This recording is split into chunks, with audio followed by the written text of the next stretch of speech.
Disclaimer.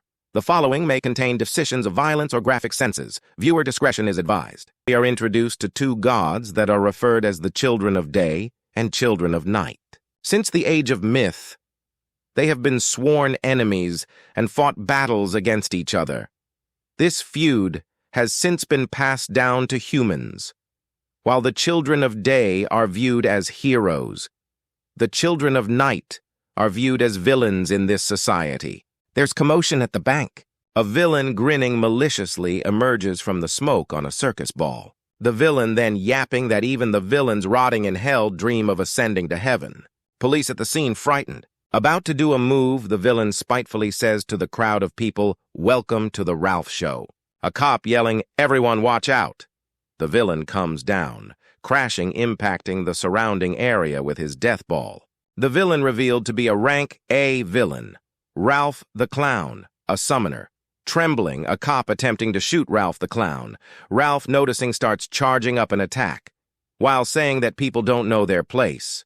Twirling, stopping his pin while exclaiming, "Adios, sucker!"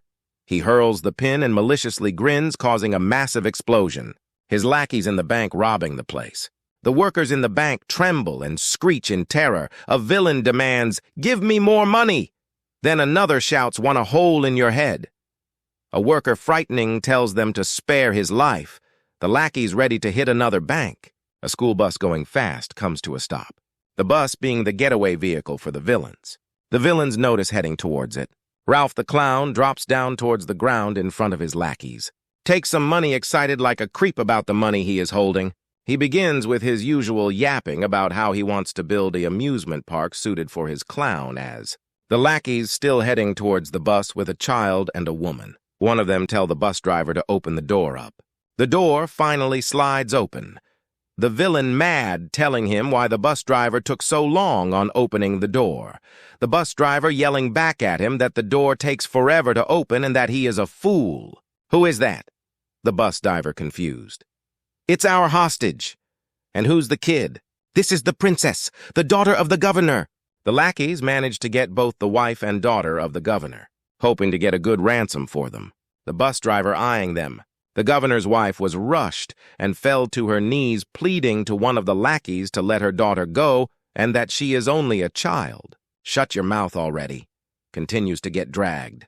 The kid called Jessica cries out for her mom, the woman still being pulled more inside while crying out for her daughter. "Stay still, kid, or I'll spank y'all." The lackey now teasing the kid. "Let her go." The lackey's confused on who this man is. "What?" He grabs one of the lackey's face and demands to let them go. The lackey screeches. Another screamingly says, "What the hell are you doing here, you bastard?"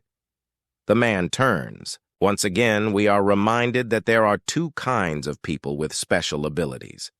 There are those who commit crimes, driven by their desires. They are the descendants of the child of night. People call them villains. Ralph the Clown and his goons proceeded to run towards the bus, unaware of the commotion which is going on inside the school bus. Ralph, ready to get out of there, grabs onto the bus latch to get into the bus, but then all of a sudden one of his goons comes out flying from the side of the bus window, shattering the glass on impact. Ralph becomes still and froze about what is going on. Then a mysterious man suddenly comes out of the back of the bus, dragging one of Ralph's goons by his jacket. He then proceeds to throw the goon on the floor. The lackey did not even stood a chance. He was completely knocked out. Ralph becomes flustered and tries to figure out who this mysterious man is. The man responds in a gentle and cocky way that isn't it obvious.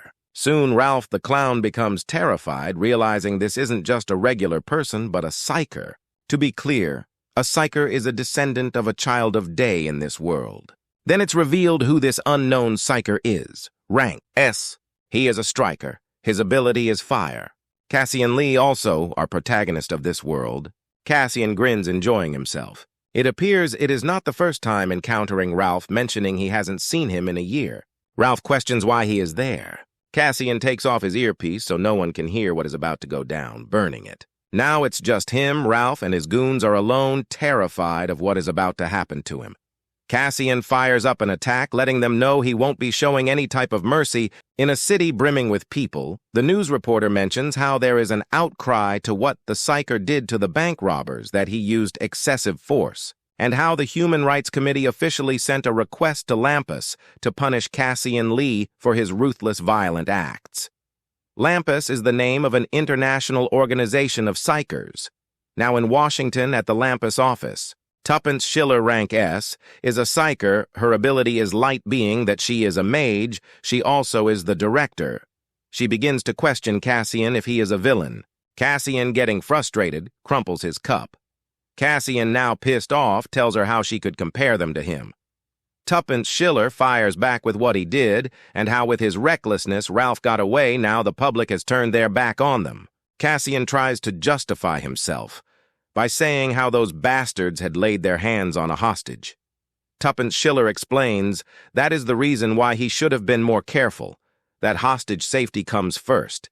He should have known that already. Cassian says he was confident that he could be saved them unharmed. The director getting visually pissed off. Tuppence Schiller demands that if he is a psycher, he should act and think like one, telling him to think rationally and to act calmly. Just cause he thinks something is right, that doesn't mean it is. The director, really mad, tells him to look at the consequences and how what he did isn't much different from a villain. Tuppence Schiller suspends Cassian for the time being and warns him to stay out of trouble. Cassian storms out of the Tuppence Schiller's office, annoyed by the director, calling her a cold-hearted iron witch. Cassian wonders how Jeff could even befriend someone like that.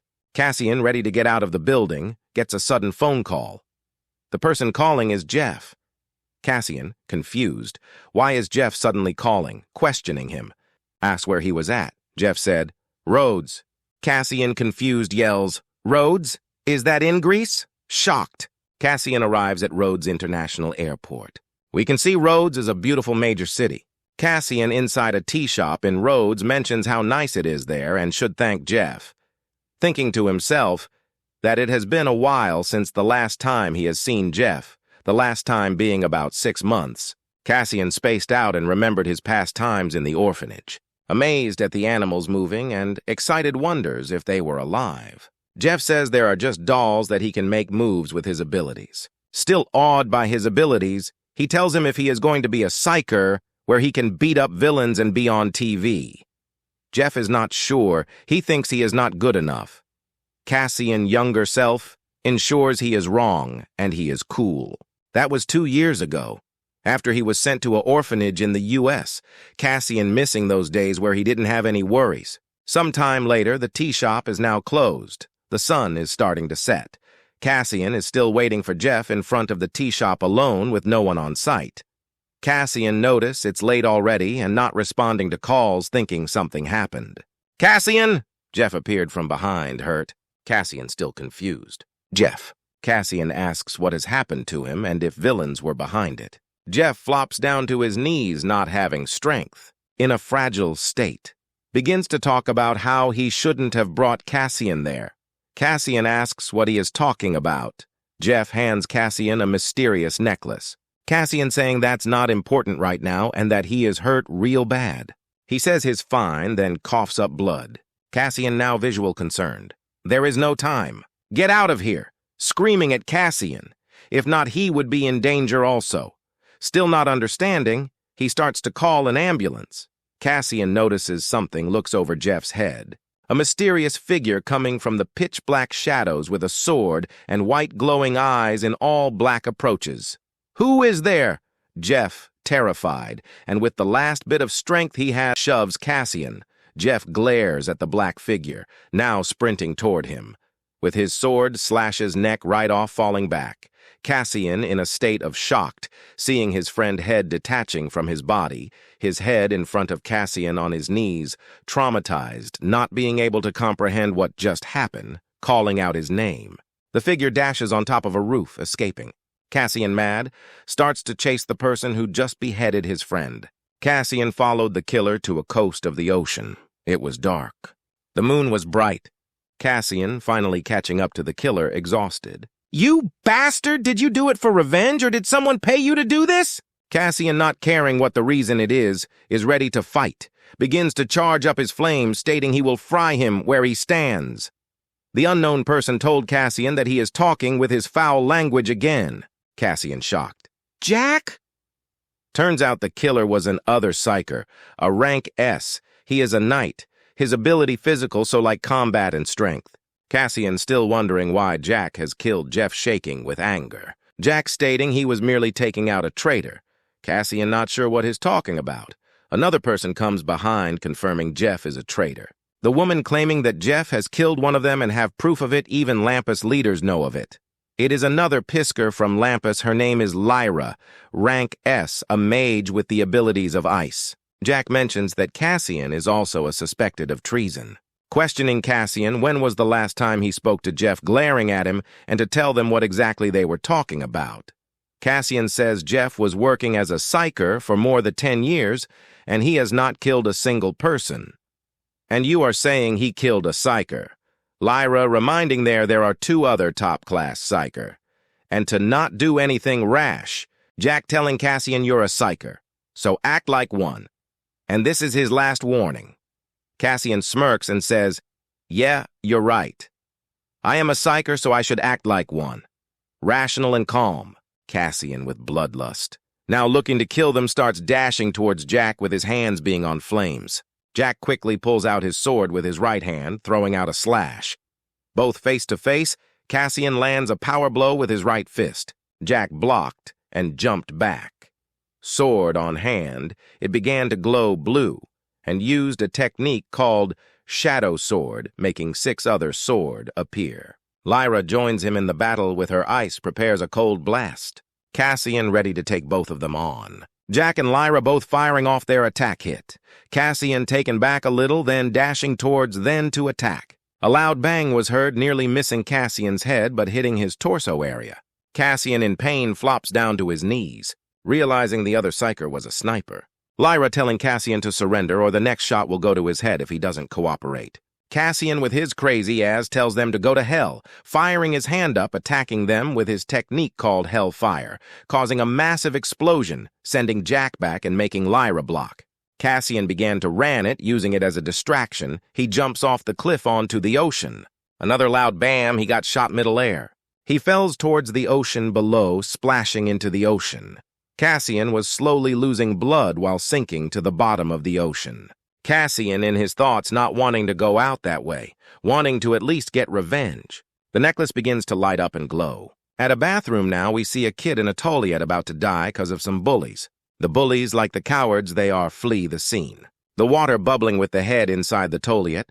He was alive, pulling out his head out of the toilet, drenched in water with his necklace glow, and stands up from the ground. Soaked in water from the toilet, he wonders where he is and exits the bathroom stall. As he walks, he realizes his voice sounds different. When he sees himself in the mirror, he exclaims that he fell from a cliff, and his voice now sounds like that of a child, confused and disoriented. He washes his face, hoping to wake up from this dream. However, he soon realizes that it is all too real. Cassian is now in a new body and location, Gango in Korea. Memories flood his mind, memories that do not belong to him. As he looks at the necklace around his neck, it begins to glow. He hears an anonymous voice say, "You're awake, Cassian." But then he looks around, shocked and surprised, trying to figure out who spoke to him. The black necklace, adorning Cassian's neck, starts to exude an enigmatic black smoke, accompanied by a distinct whooshing sound that echoes in the air. Amidst the swirling darkness, a faint silhouette gradually takes shape, materializing into a mysterious black figure. This sudden apparition catches Cassian off guard, leaving him in a state of bewilderment and shock. The black figure, adorned with a single piercing eye in its middle, addresses Cassian with a voice that resonates with ancient power, declaring, "My name is Moros. I am a mighty spirit from times long past." Cassian, still grappling with the surreal sight before him, musters the courage to inquire, "What are you? You emerged from my necklace and I can't comprehend what I'm witnessing?"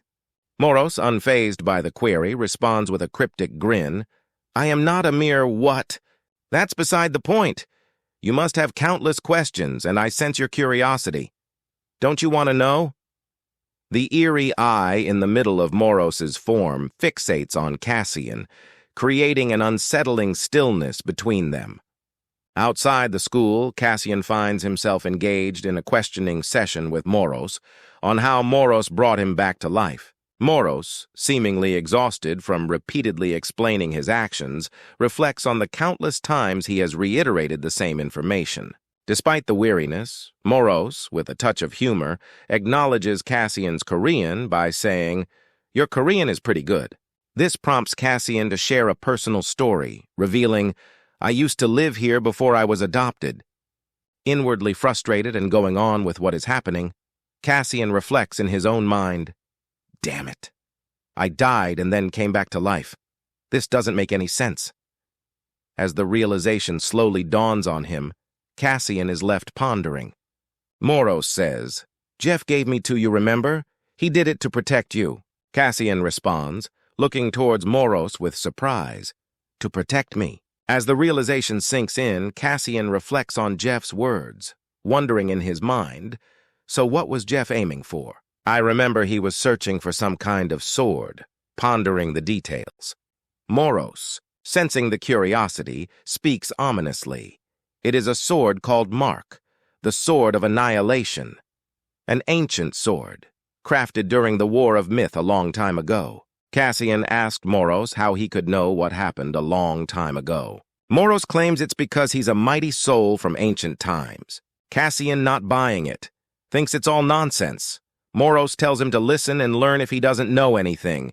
Cassian gets butthurt. How could he trust, and what justification does Moros have?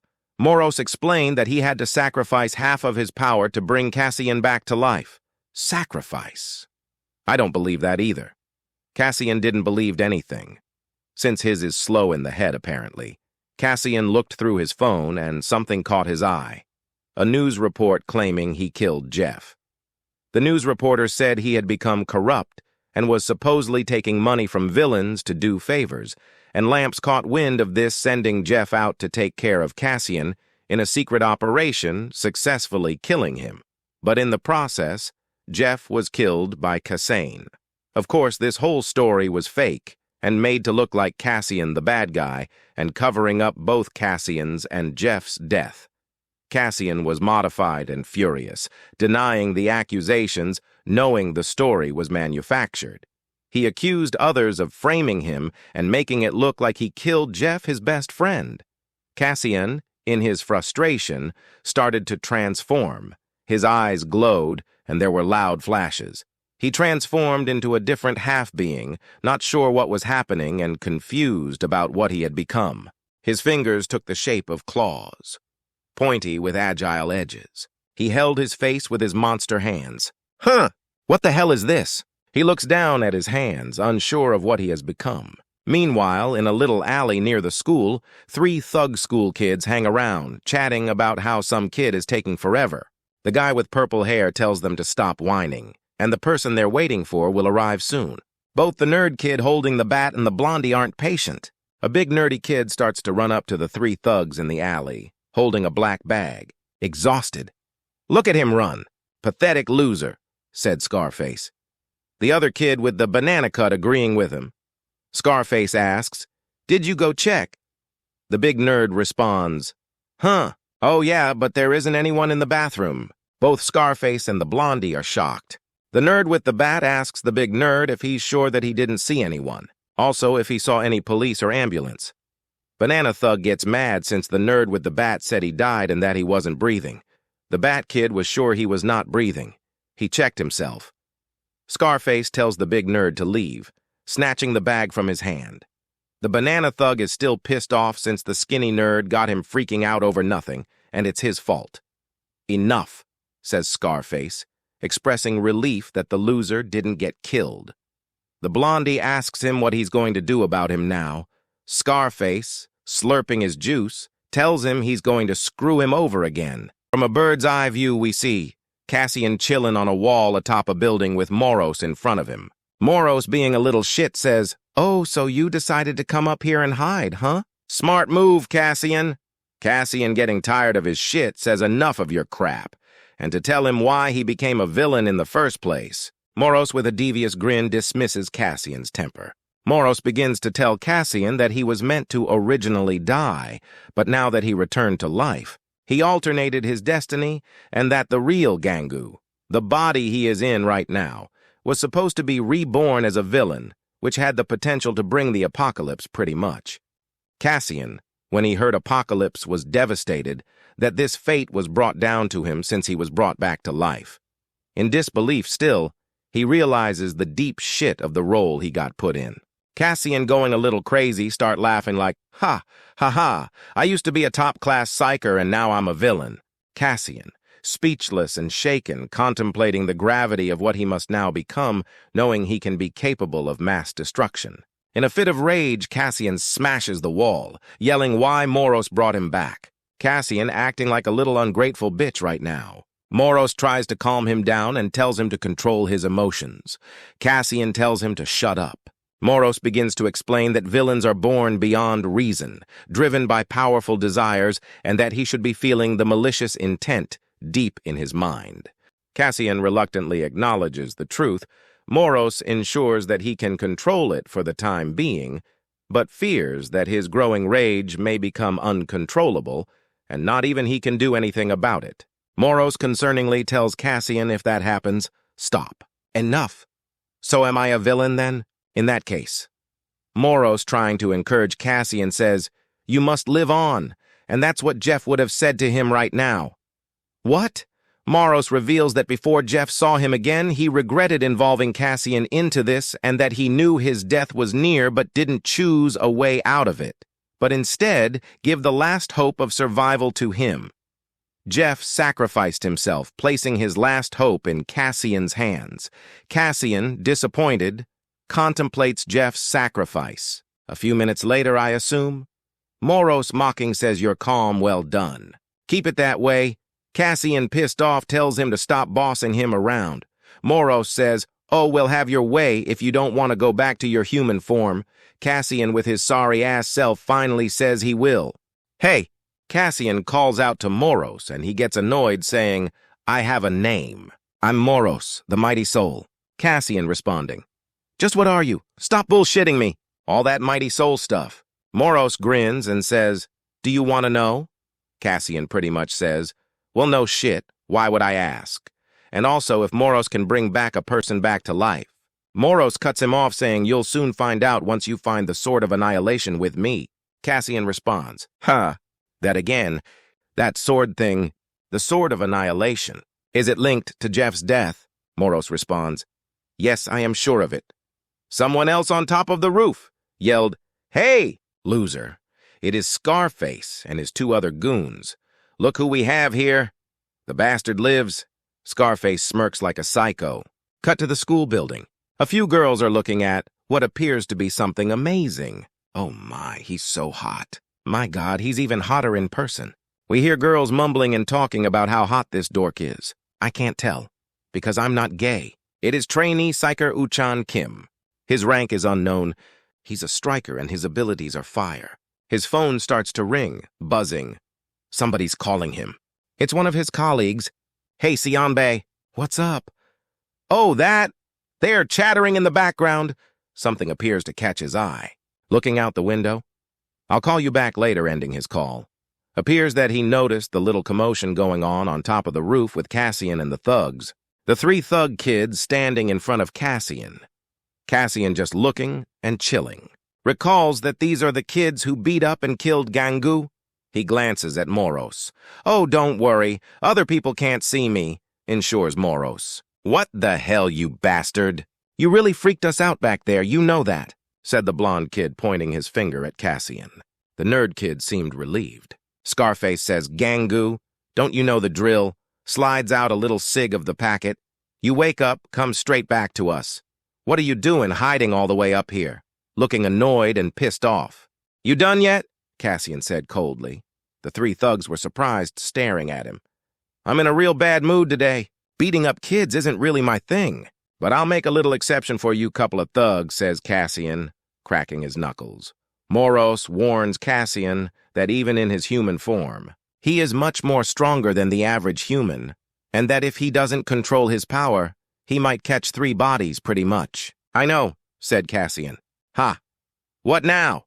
Thug with the banana cut stepping toward Cassian. What are you muttering about? What has gotten into you, freak?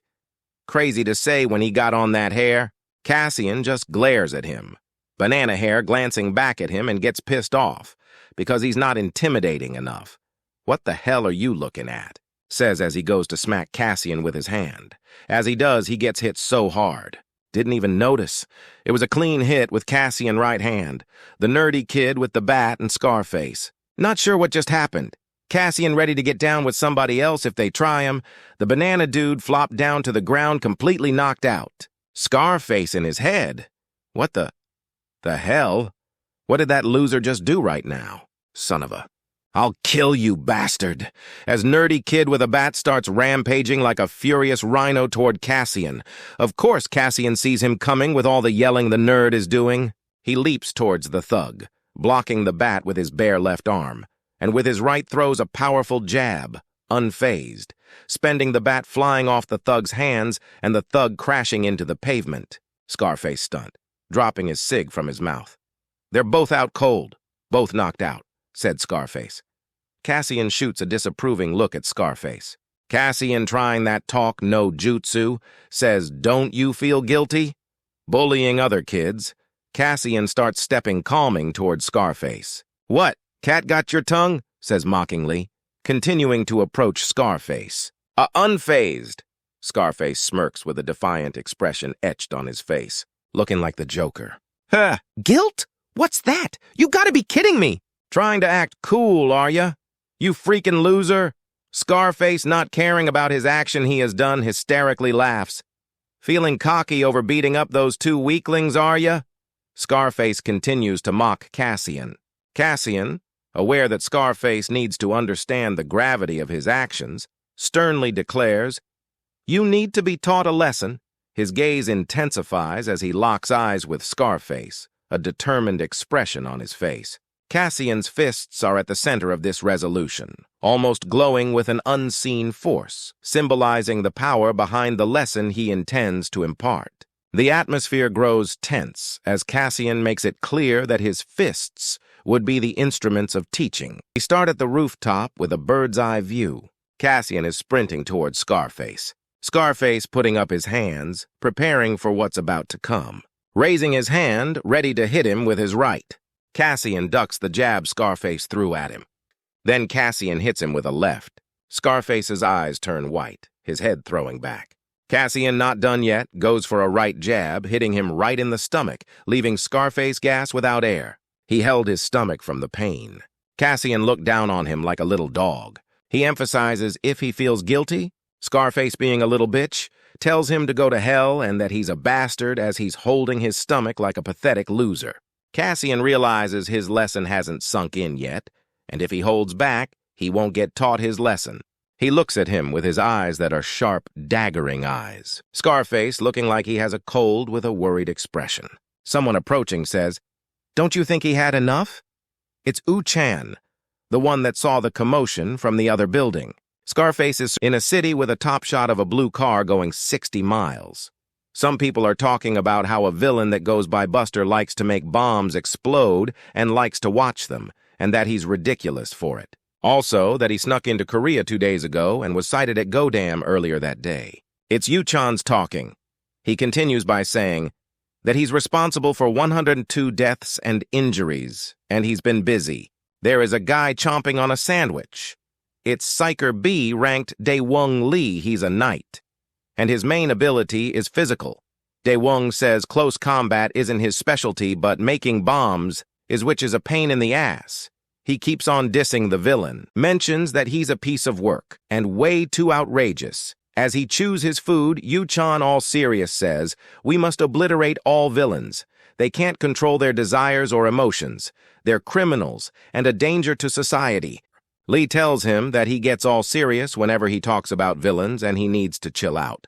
Yu-chan with his iPad continues saying, "Psychers fight villains in the name of justice." Lee grins and tells Yu-chang that he will be the psycher that will fight off the villains. Trainee backed me up, he just looked at him. Meanwhile, in the alley, Cassian has a blue window popped up. Moros is telling him that the full bio is done by power analysis. Cassian mentions how it looks like a game. This blue tab shows his main trigger, which is anger, his name, his ability, pretty much everything. He has 2 abilities he can use right now, Slicer and Self-Heal, which Moros explains how it heals wounds fast. Cassian, taken by surprise, says, "Really? So if I lose the arm or leg, can this skill make it grow back?" Moros tells him it depends on his maximum magic points. Cassian spots a little tab that says Hidden Skill. Underneath everything, he wonders what it is. Moros tells him it's skill that hasn't been activated yet, and he'll get it once he levels it up. Cassian, disappointed, realizes he only has 300 magic points and that he had over 1,500 points back when he was a psycher, but is confused because if he has the potential to make an apocalypse, why is he weak? Moros, annoyed, reminds him by saying, "Yeah, that's why it's called potential dumbass.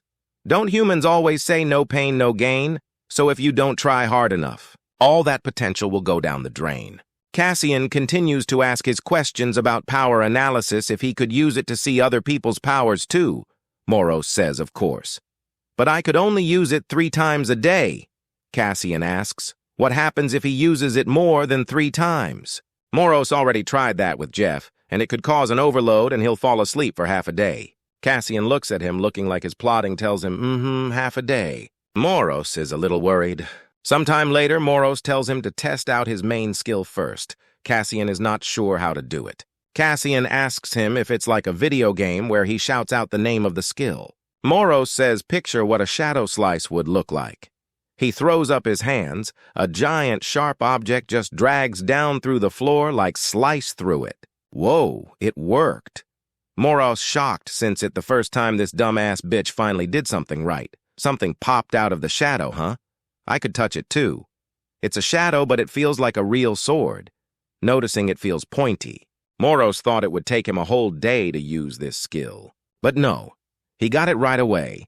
He could see the potential that Jeff saw in him. Cassian poking the other thing, saying it's so solid. He could use it as a shield too.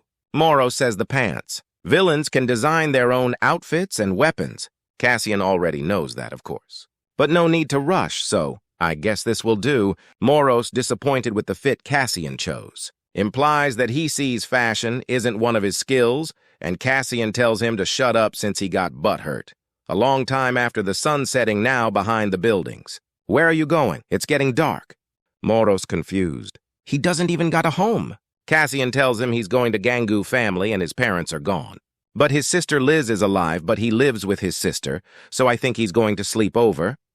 Moros tells him he's going to go see her. Cassian tells him he should. Gango may be destined to become a big-time villain, but he cares deeply about his sister.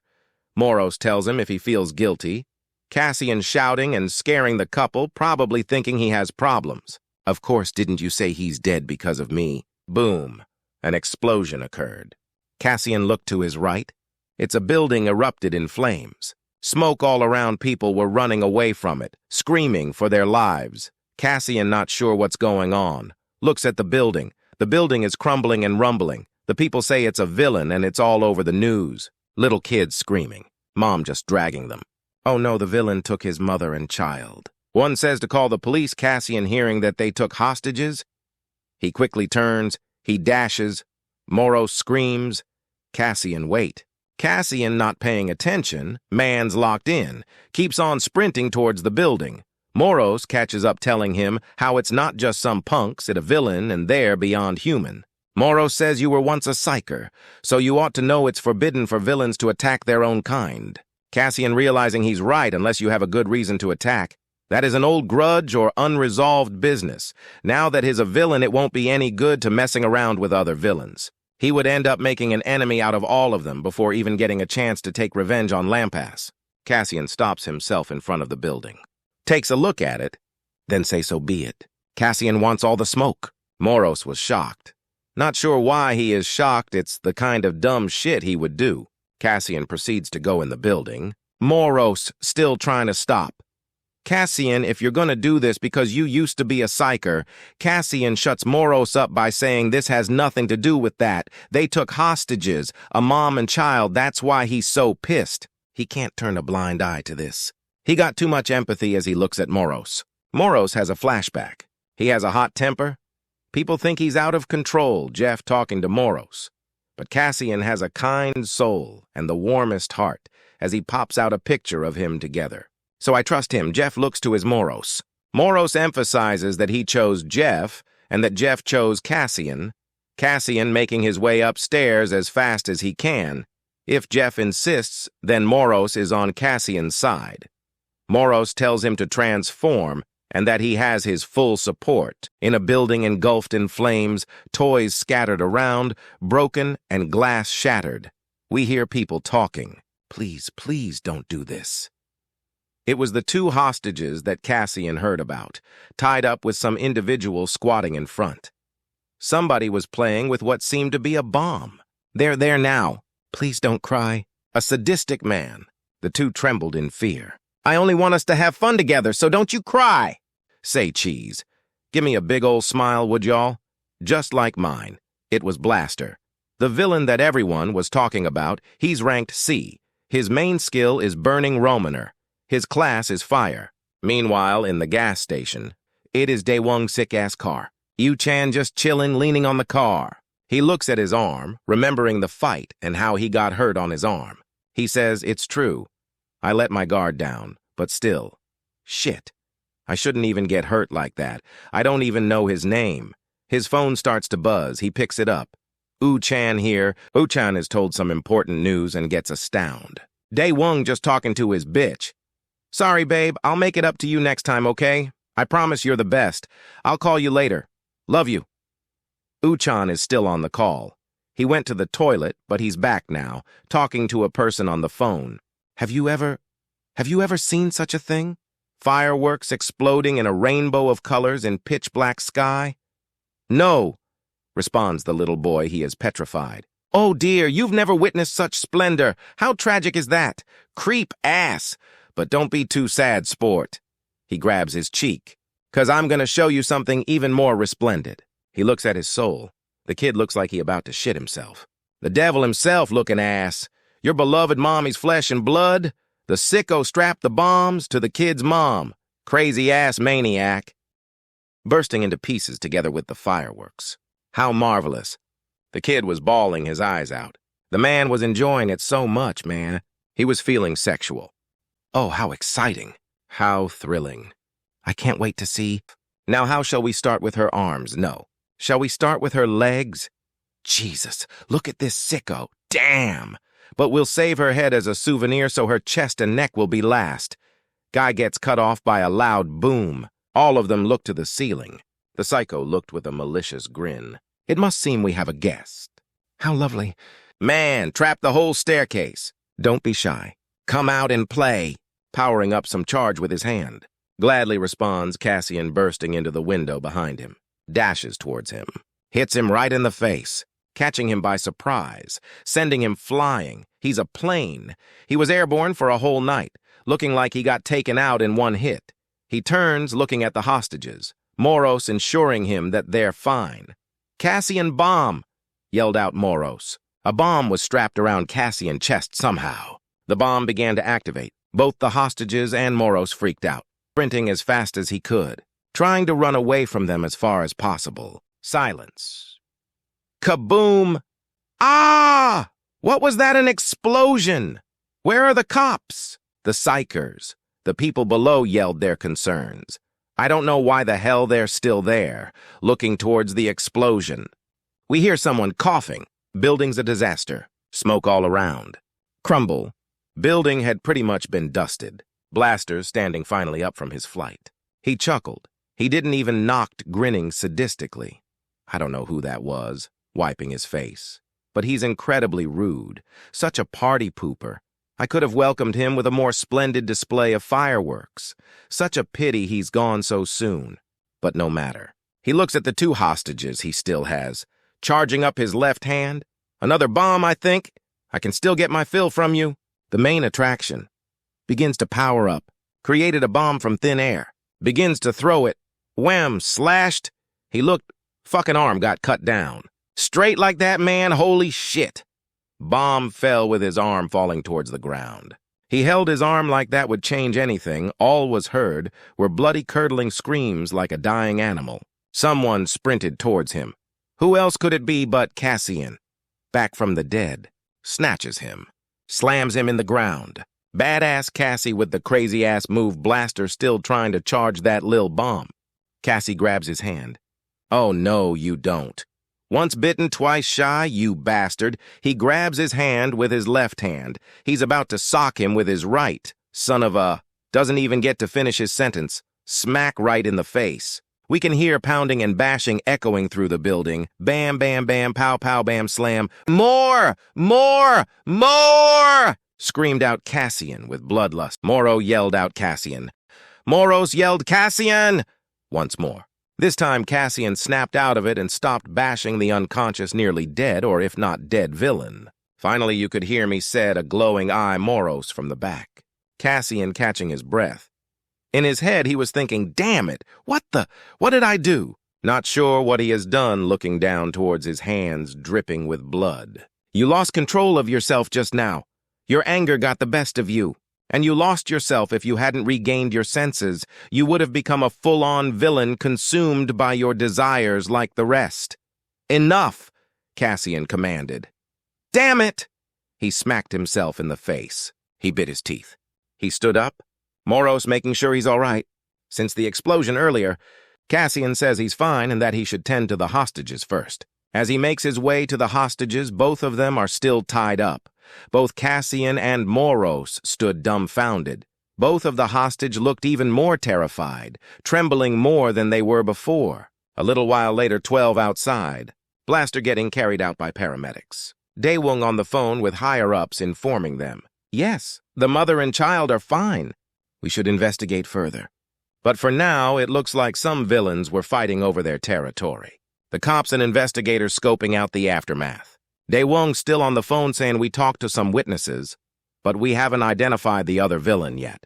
I don't think he's in our records. Yu-chan picked up a bear looking at it, disgusted that one of the hostages was a child and that villains should be eradicated.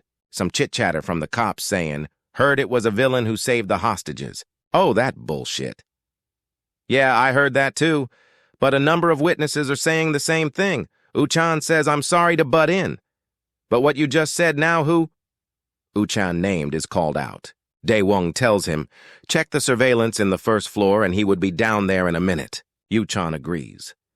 Looking at the bear and tossing it on the ground. In a different location outside dark-ass hell. Cassian chilling on a bench, looking at the sky. Reminded of what the hostages said. Please spare us! Please, I'm begging you! Cassian was heart-struck, looked dead inside, just looking at the hostages. Cassian groans. Are you in pain? Said Moros. Without your help. Would I have lost my mind like that villain back there? Moros says, yeah, you would have. A gust of wind blows. The realization sets in that he's a villain. His phone rings, he glances at it. Picking it up, Moros questions, who is it? Cassian lets him know it's Gango's sister. She's saying dinner is ready, so he should come home and eat. Moros asks if he is going to his home. He just staring at the phone, his stomach grumbles. Back at the building, in an office, Daewon is visibly frustrated. Who in the world is this guy? All of them in the room are surprised by what they're seeing. It is surveillance footage of Cassian untying the two hostages. Daewon tries to comprehend if he actually seeing this happen. Daewon thinks it is a prank. Yu-chan just looks at him. He isn't even sure what is going on. In a different building, room 701, pretty sure it's Gango's home. Cassian, standing in front of a table. He pulls a note that is attached to an umbrella-looking thing. Reading, heat up the soup before you eat it. There's some food in the fridge, too, so help yourself. Ending with your cutest sister in the world. Cassian has a flashback of the orphanage, where he was late for his dinner since he lost track of time. The caretaker said there is no dinner for tardy kids walking away. Cassian young self feeling down. Someone hands Cassian a piece of bread. It's Jeff. He says to make sure she doesn't catch you eating this. Proceed to bite into the bread. Back to Cassian present self, he is just looking with no expression. The food looks immaculate. Cassian is seated, looking sad-ass hell sitting alone. He starts eating. He mentions that it's good, and it's been so long since he had a meal someone made for him, and continues eating. It's a bright, sunny morning. There is an alarm going off, beeping annoyingly. Cassian barely opens his eyes.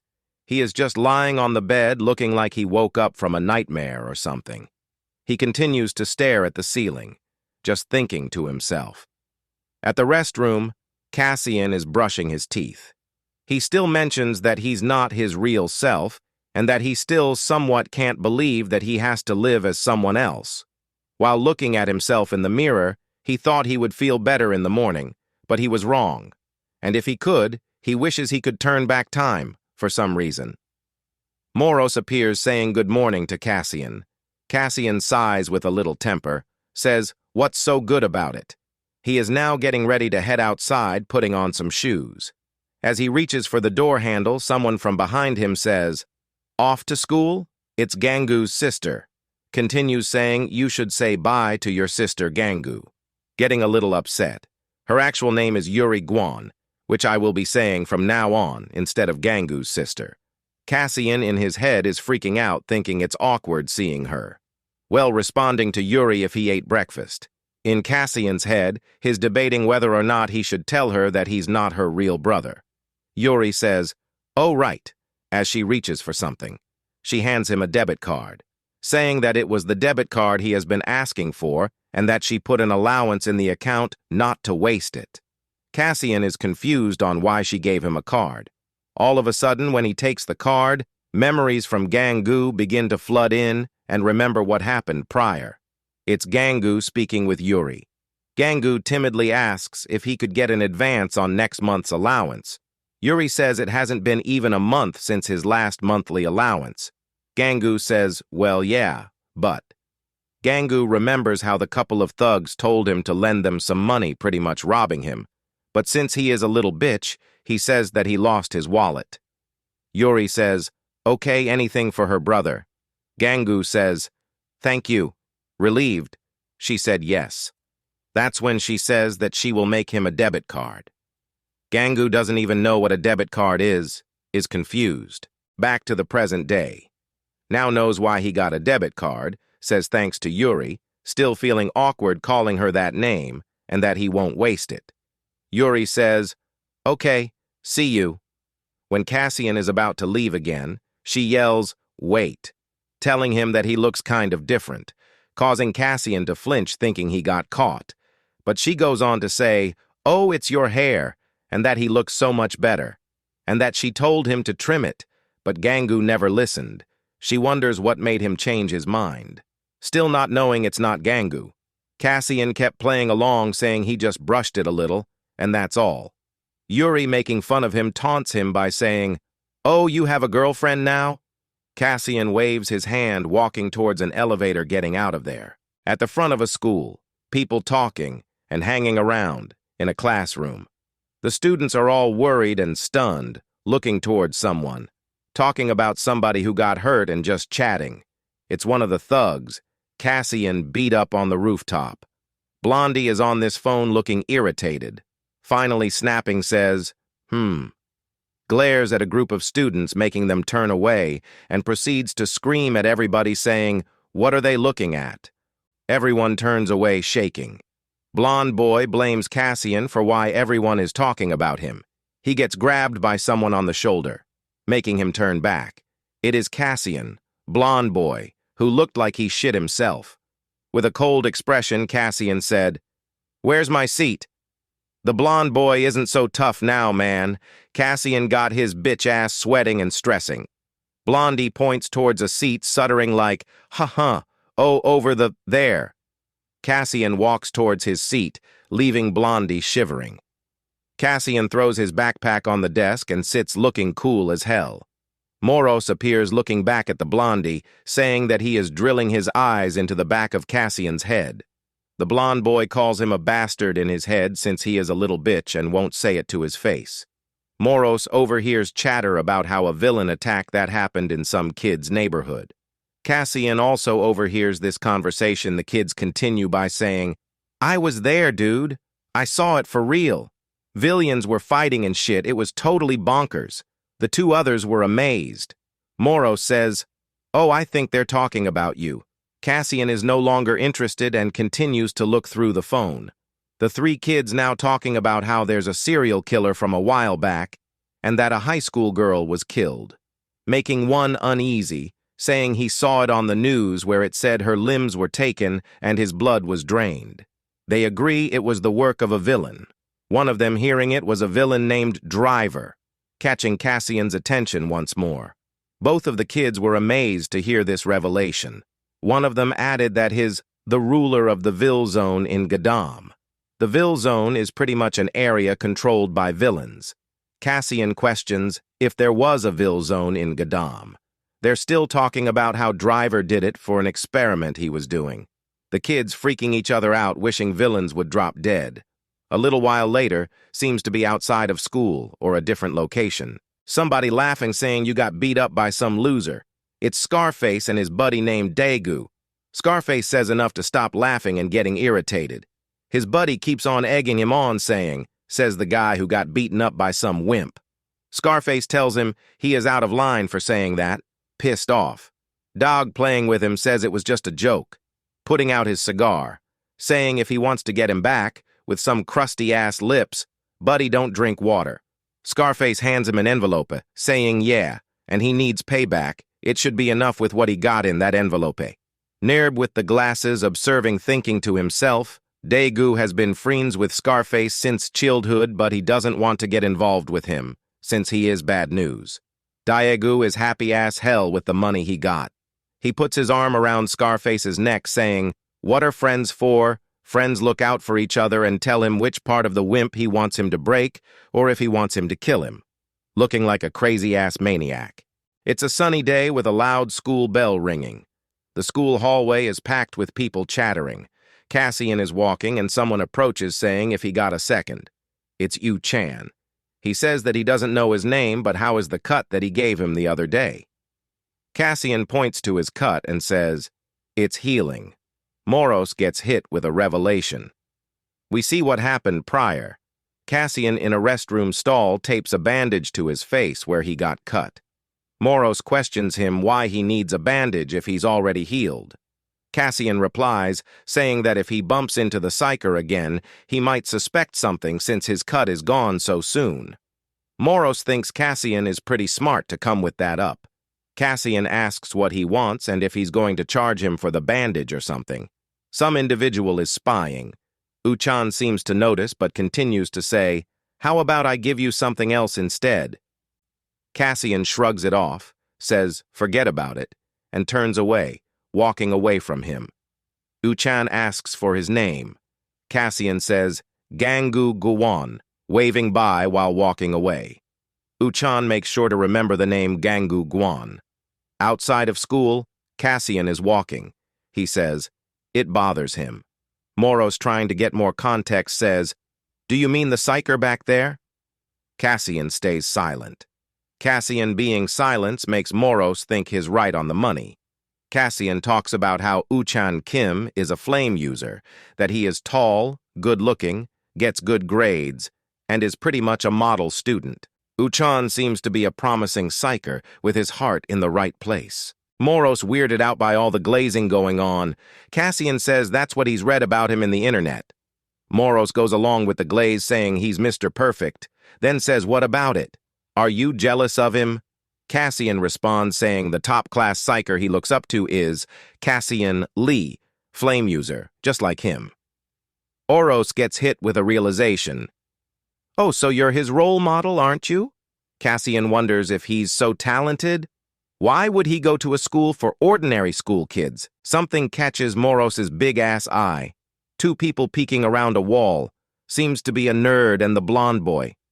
Moros thinks to himself that brats are so persistent. The two kids are on call. The person on the call wants to know what is going on. The blonde kid staring tells the person, "They're watching close. They'll keep up in touch." Back at the school, Scarface and his buddies, Daegu is trying to find out what they said through the call. Scarface says that they're still following the sucker, and that the blondie is finally doing his part, huh? Daegu, as he flicks his cigarette, says they should get going. They say, let's go walking out like the Avengers. A different location. Around tall brick buildings and factories in an alley. Cassian is stepping. The blonde boy says, damn it, that bastard, why would he come to this area? Knowing that the area he is going to is a Ville zone. Hey! Someone yelled from the back, startling the thug. Blonde boy started hyperventilating, then said, damn you, you scared me. The nerd boy looked startled, but not as bad as the blonde one. Daegu screams back, saying, what did you just say to me? Look at this ugly-ass face. Blondie said that's not what he meant. Scarface tells him, where is he at? Reaching his hand, pointing, stuttering over his words, says, oh, over there. He turned his head to realize no one was there. One of them sarcastically said, right, look at all those people there. Blonde boy was sure of himself that he was just right there a moment ago. Nerd boy screamed out he went around the corner. They all said to hurry up before they lose him. Blonde yelling at them, trying to warn them that it's a Ville zone. Man's losing his shit, but either way continues to go with them. Going deeper in the Ville zone, the group are now walking. Daegu says, where'd he go? They came up on a dead end. Scarface turns back saying, you sure he came this way? Nerd not sure anymore. Daegu starts walking up to Nerd Boy, irritated, saying, what the hell? Are you kidding me? As he kicks him right on the leg, making him drop a little. Thinking they are playing a joke on him or something, someone from behind Nerd Boy says, you looking for me? All of them looked surprised, even though they were just looking at that direction. Cassian, wanting all the smokes, tells them, he's right here. A camera starts to operate, overlooking the situation. Looks to be controlled by someone. It's Cassian on a monitor. There is music playing in the background. Seems to be a studio. Got a whole lot of monitors around. Somebody with a screwdriver tapping with it. Driver. The supposed serial killer we heard about from the students. He grins, happy to have guessed. Hello, again? This was for the people that likes to binge watch, and for the new people we got in this channel to not need to click through each video for this series. Now for the little recorded bit. If we can get the amount of likes shown here, I will upload next episode as soon as I can. Please leave any feedback on the comments below. So with that, I want to say, thanks for watching, hoped you enjoyed. See you guys later.